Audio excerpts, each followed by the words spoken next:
네, 여러분, 오늘은 기독교 상담과 목회 상담에 대한 오해와 편견이 있는데요. 그것에 대한 해명을 좀 하면서 저희 학문이 갖는 의의성과 역사성에 대해서 여러분과 이야기를 좀 나누려고 합니다. 오늘의 내용은 굉장히 길기 때문에 여러분들이 중간에 놓치시기보다 처음부터 이 분야에 관심이 있으시다면 처음부터 끝까지 잘 시청을 해주시면 좋을 것 같습니다. 네. 여러분, 요즘에 제가 유튜브나 이제 블로그에 좀 자주 보면 이제 목회 상담 또는 기독교 상담의 학문을 굉장히 비관적이고 저급한 것으로 여기는 경우를 정말 많이 보게 되는 것 같아요. 기독교 상담학 또 목회 상담학도 일반 상담학의 영역과 같이 굉장히 깊은 역사가 있고 또 그 뿌리가 분명함에도 불구하고 이것을 매우 가볍게 여긴다라는 것이죠. 제가 이러한 부분을 볼 때 목회 상담학 또 기독교 상담학을 전공하고 또 그것을 전공하되 굉장히 깊은 학문을 한 저로서는 정말 큰 화가 치밀어 오르는 것 같아요. 제가 이것을 보면서 확실히 얕게 공부한 사람들이 겉만 보고 이 섣부른 판단을 하게 되는데 여기서의 문제가 뭐냐? 그 내용을 확신하면서 이야기하는 것에 있는 것 같아요. 여러분, 오늘 그 기독교 상담 또 목회 상담학이 가진 역사성과 의의성에 대한 이야기를 하기 이전에 이것부터 분명히 하고 넘어가야 될 것 같아요.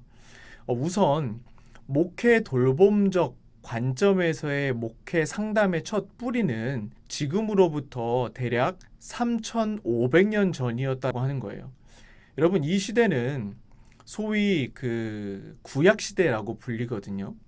여러분, 구약 시대의 초반기에는 주로 한 민족을 다스리는 족장들의 활동 속에서 상담적인 모습이 나타나요. 그 당시에 족장이라고 하면 한 부족 또 민족의 지도자라고 할 수 있는데요. 그가 백성들의 어려운 문제를 해결하는 상담자의 역할을 했어요. 이때는 상담이라고 하는 것이 지도자들에 의해서 매우 충고적이고 또 방침적 차원에서 주로 행해졌거든요. 그래서 당시의 어려운 문제를 상담하는데 실제적으로 쓰여졌던 단어가 뭐냐? 저희가 상담할 때 카운셀링이잖아요. 근데 실질적으로 쓰여졌던 단어가 카운셀이라 그래서 충고, 방침이었다는 점에서 그 의미가 분명해져요. 그리고 여러분, 구약시대의 중후반기에는 사사들과 왕, 그리고 예언자 또는 선지자, 그리고 지혜자, 현자라고 불리는 이들이 상담자의 역할을 주로 했어요. 이때는 여러분, 그들로 하여금 인간이 받는 다양한 고통에 대해서 어떻게 대응을 해야 하는지, 또 인간의 잘못된 사고와 행동을 어떻게 수정해 나가야 하는지를 알게 되었어요. 또한 그들은 인간관계 안에서 갈등이 발생했을 때 어떻게 해결해야 하는지, 인간이 겪는 불안의 문제, 또 죽음의 문제, 분노 문제 등을 어떻게 해결해야 하는지에 관한 상담적 솔루션을 제시해 주었어요. 이러한 문제 해결에 있어서 사사나 왕, 예언자, 지혜자들은 주로 어떤 도구를 활용했냐면 지혜라는 도구를 활용해서 상담을 제공했다는 것이에요. 여러분, 그리고 이제 구약 시대가 끝나고 신약 시대가 도래한 이래에 이 땅에서는 최고의 상담자가 등장했거든요. 그분이 바로 누구냐? 예수 그리스도예요. 여러분, 그분은 우리 인간의 삶 전반에 걸친 정말 다양한 문제들의 원인과 그에 따른 해결책을 정말 직접적으로 가장 탁월하게 또 명확하게 제시해 준 분이에요. 여기에는 사람들이 가진 심리 정서적인 문제로 시작해서 영적인 문제, 또 경제적인 문제, 또 삶에서 벌어지는 다양한 문제들이 이제 포함되어 있어요. 역사적으로 여러분, 예수는 깊은 인간 이해를 중심으로 해서 사람들의 다양한 문제를 그 적재적소에서 상담해 준 분이에요. 상담자의 정석이라는 거죠. 여러분, 본래 심리 상담의 본질이 뭔가요? 심리 상담의 본질은요, 내담자로 하여금 자신이 겪고 있는 심리 정서적인 문제의 핵심이 무엇인지를 알게 하고 그 문제를 그가 스스로 해결할 수 있도록 돕는 것이에요. 그리고 이러한 과정을 겪으면서 내담자가 변화와 성장을 하게 하는 것이 상담의 본질이거든요. 여러분, 누구보다 예수는 상담의 본질을 잘 알고 있었고요. 실질적으로 다양한 장소에서 정말 수많은 사람들을 만나면서 상담을 해주셨던 분이에요. 일방통행적인 상담 기법이 아니라 철저히 내담자 중심의 상담을 행하셨어요. 예수라고 하는 존재는요. 그리고 각각의 사람과 상황에 따라 때론 코칭으로, 또 때론 공감과 위로로, 때론 안전지지가 되어줌으로, 또 때로는 깊은 분석을 할 수 있도록 도움으로, 또 비합리적 신념과 왜곡된 사고가 무엇인지를 알게 하는 방법 등으로 상담을 제공하셨다라는 거예요. 여러분, 이제 예수가 죽고 난 이후에 이제 사도라고 불리는 자들이 상담자의 역할을 위임받게 되었거든요. 네, 이 초대교회 시대라고 말할 수 있어요. 여러분, 이때는 공식적으로 국가에서 예수 믿는 사람들을 핍박하고 굉장히 박해했던 시기예요. 여기에서는 정말 많은 사람들이 예수를 믿는다고 하는 그 이유 하나만으로 자신이 축적한 재산을 빼앗기기도 하고요. 또 심한 고문을 당하기도 하고 죽임을 당했던 시기였어요. 이에 대한 확실한 역사적 증거 자료가 차고 넘치죠. 네. 여러분, 생각을 해보면 내 주변 사람들이, 또 가족들이, 동료들이 하나둘씩 심한 고통을 겪고 죽어나는데 불안해하지 않을 사람이 있을까요? 이로 인해서 많은 사람들이 불안해지기도 하고요. 심한 우울감을 느끼기도 하고 좌절감, 두려움, 또 의미 상실 등의 다양한 심리적 문제를 겪게 되었어요. 이러한 때에 사도라고 하는 사람들은 그들이 겪는 다양한 문제에 관한 위로와 또 돌봄적인 상담을 제공했거든요. 그리고 시간이 지나 한 4세기에서 6세기 때에는 로마의 콘스탄틴 황제가 기독교를 공식적으로 허용했어요. 313년에. 이럼으로써 정말 많은 이들이 받던 박해와 핍박은 거의 종식되었어요. 이때 사람들은 주로 일반적으로 겪을 수 있는 수준의 다양한 심리 정서적 문제를 경험하며 살았어요. 그리고 여러 영적인 문제를 겪게 되었거든요. 이때 주로 상담적 역할을 하면서 활동했던 자들은 성직자들, 또 사제들이었어요. 그런데 이 시기에 있는 상담적 특징 중에 하나가 뭐냐면 상담의 형태가 이렇게 수평적이라기보다는 매우 수직적인 입장에서 이루어졌다라고 하는 사실이에요. 그래서 이때는 우리가 잘 아는 고해성사, 죄나 여러 가지 문제에 대해서 일방적으로 이제 성직자한테 고백하는 이러한 방법을 통해서 사람들이 자신의 힘든 문제를 일방적으로 토로하고 또 그것을 들은 성직자들은 굉장히 권위적인 입장에서 솔루션을 내렸다고 하는 거예요. 그리고 여러분, 시간이 지나서 종교개혁 시대, 이때에는 교회의 지도자들이 주로 사람들을 만나서 개인적인 어려움과 또 문제들을 상담하는 일이 본격화되었어요.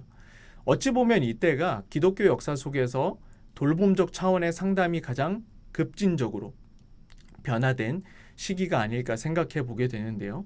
여러분, 이때의 지도자들은 사람들의 일반적인 문제들 뿐만이 아니라 영적인 문제까지 굉장히 깊은 차원에서 다루고 돌봄적인 상담을 제공했어요. 예를 들면 유혹에 빠진 사람들을 위해서, 또 병들어 마음이 힘든 사람들을 위해서, 또 슬픔에 빠진 자들을 위해서, 또 방황하는 사람들 등을 위해서 주로 위로와 돌봄의 관점에서 상담을 제공했다라고 하는 사실이에요. 자, 여러분, 여기까지가 목회 돌봄적 관점에서의 목회 상담, 기독 상담이 가진 역사의 흐름이거든요. 앞에서도 살펴보았지만 목회 상담은 그 자체의 뿌리가 매우 깊고요. 역사성이 분명해요. 그런데 우리가 흔히 요즘에 부르는 목회 상담학, 기독교 상담학이라고 하는 학문은 20세기 초반에 비로소 태동되었다고 할 수 있거든요. 여기서 우리가 이 부분을 잘 이해해야 되는 것이에요. 여러분, 목회 상담학의 태동은 분명하게 심리학에 대한 관심에서부터 비롯되었어요. 실질적으로 1904년, 5년에 미국 교계에서는 목회자가 성도들을 돌보는 영역에 있어 이 신학적인 부분에 또 심리학적인 지식과 방법을 결합해서 새로운 형태의 돌봄을 제시하는 운동이 일어났어요. 이것을 뭐라고 부르냐면 임마누엘 운동이다라고 불러요. 그런데 여기에서 이 임마누엘 운동이라고 하는 것은 여차저차의 이유로 인해서 생각보다 오래 지속되지는 못했고요. 1930년부터 점차 이 쇠퇴기를 겪다가 1940년에 비로소 완전히 사라지게 되었어요. 물론 이 운동이 오래 유지되지 못했던 것은 사실이거든요. 하지만 이 임마누엘 운동 때문에 목회 돌봄의 영역은 그 전보다 훨씬 더 확장된 형태로 자리매김하게 되었어요. 다시 말하면 목회 상담학이 위의 운동에 직간접적으로 영향을 주고 받았다라고 하는 사실이에요. 여러분, 비슷한 시기에 목회 상담학의 시초이자 아버지라고 할 수 있는 안톤 보이슨이라고 하는 사람이 있어요. 근데 이 사람이 1925년에 소위 임상 목회 교육을 시작하게 되었어요. 그래서 CP라고 하거든요.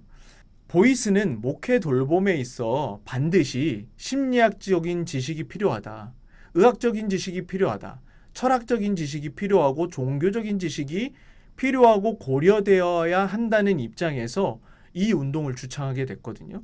그래서 이러한 CP 과정에서 여러분, 오늘날 우리가 상담의 내용을 기록하는 추거록이 나오게 됐고요. 바로 이것의 사용이 이때부터 시작된 것이에요. 그러니까 우리가 지금 쓰고 있는 추거록이 목회 상담학에서 비롯되었다라고 하는 것이에요. 여러분, 여하튼 이 CP 운동은 1930년에서 40년 사이에 이렇게 점진적으로 성장을 하기 시작해서 1950년, 60년에는 미국에 있는 정말 수많은 신학교 대내외적으로 크게 활용이 되었어요. 이때는 목회 상담학이 당시에 현존하고 많이 활용되던 다양한 심리 상담 이론의 영향을 받기 시작했거든요.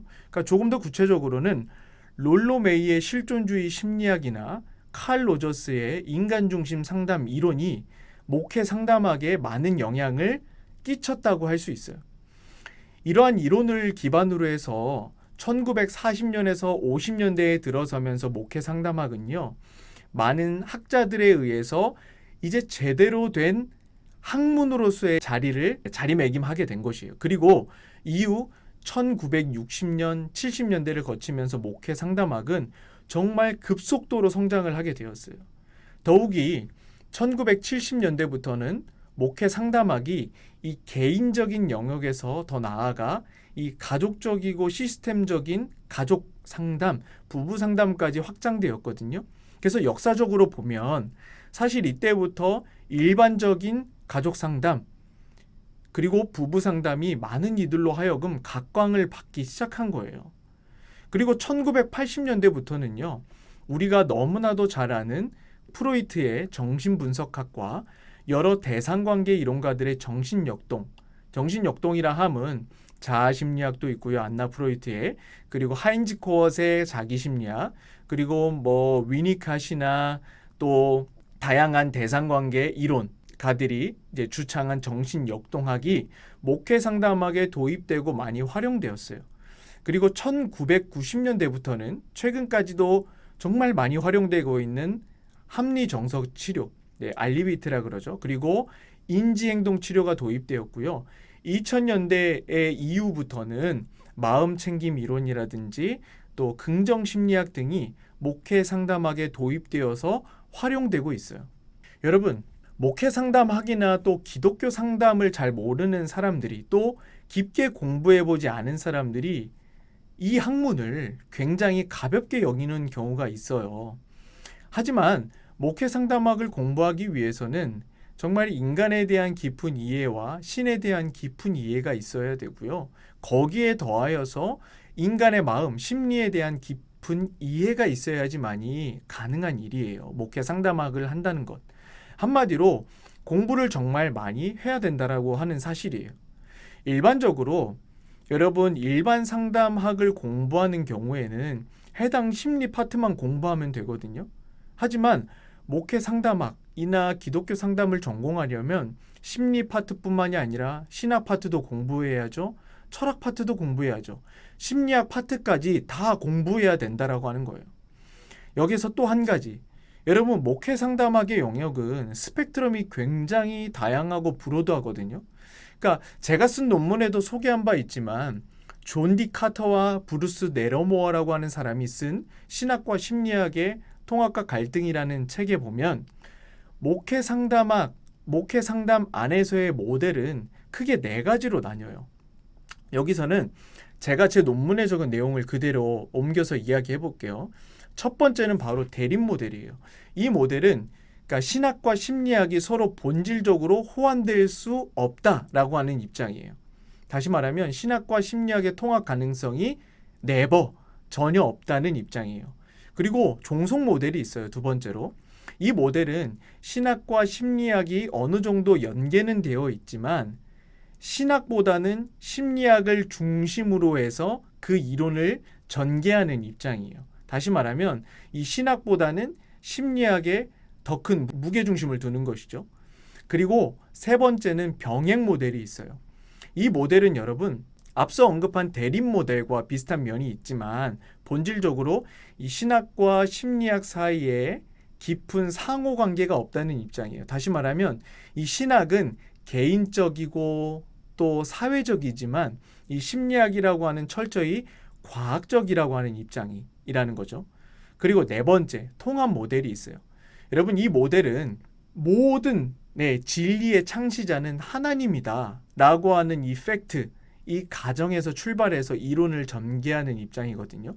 다시 말하면 이 신학과 심리학은 서로 통합이 될 수 있다라고 하는 입장이에요.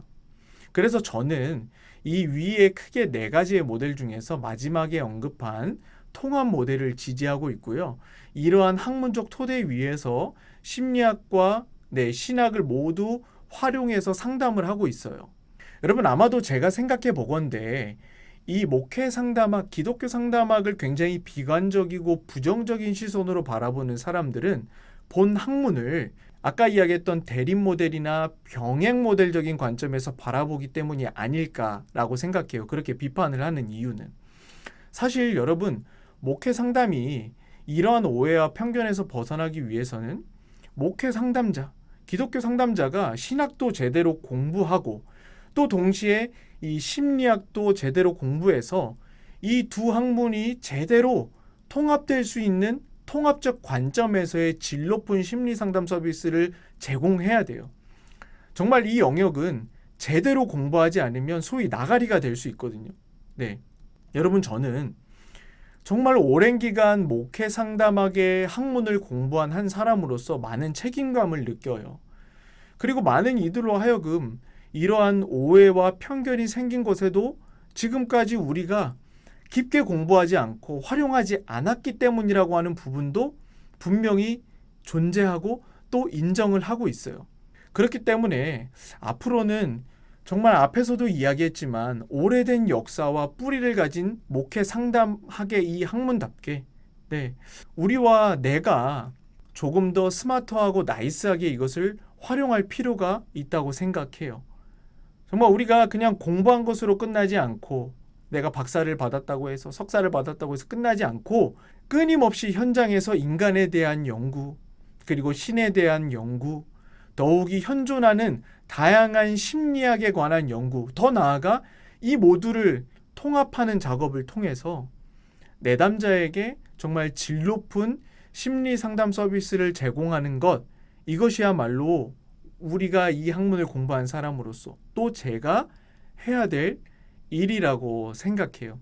여러분, 오늘은 조금 긴 내용이었지만 기독교 상담, 목회 상담학이 갖고 있는 그 뿌리와 역사를 좀 살펴보고 여기에서 나타나는 그 의의성에 대해서 좀 이야기를 해보았는데요. 여러분들 이 내용이 그 단편적으로 또 깊게 공부하지 않고 얕게 공부한 사람들로 인해서 이제 비판되어지는 그 부분에 대한 오해가 또 편견이 풀렸으면 좋겠고요. 정말 여러분들 기독교 상담학을 또 목회 상담학을 전공하고 또 그것을 현장에서 활용하는 분들이 계시다면 저희가 자부심을 가지고 정말 현장에서 끊임없이 좋은 상담을 제공하기 위해서 노력하는 저와 여러분들이 되셨으면 좋겠습니다. 여러분, 저뿐만이 아니라 우리 모두가 힘내서 우리가 하는 이 심리상담 서비스에 열을 다하고 이것으로 인해서 무너진 수많은 사람들, 마음이 아픈 수많은 사람들이 정말 건강하게 잘 세워지게 되는 데 쓰임받는 저와 여러분들이 되셨으면 좋겠습니다.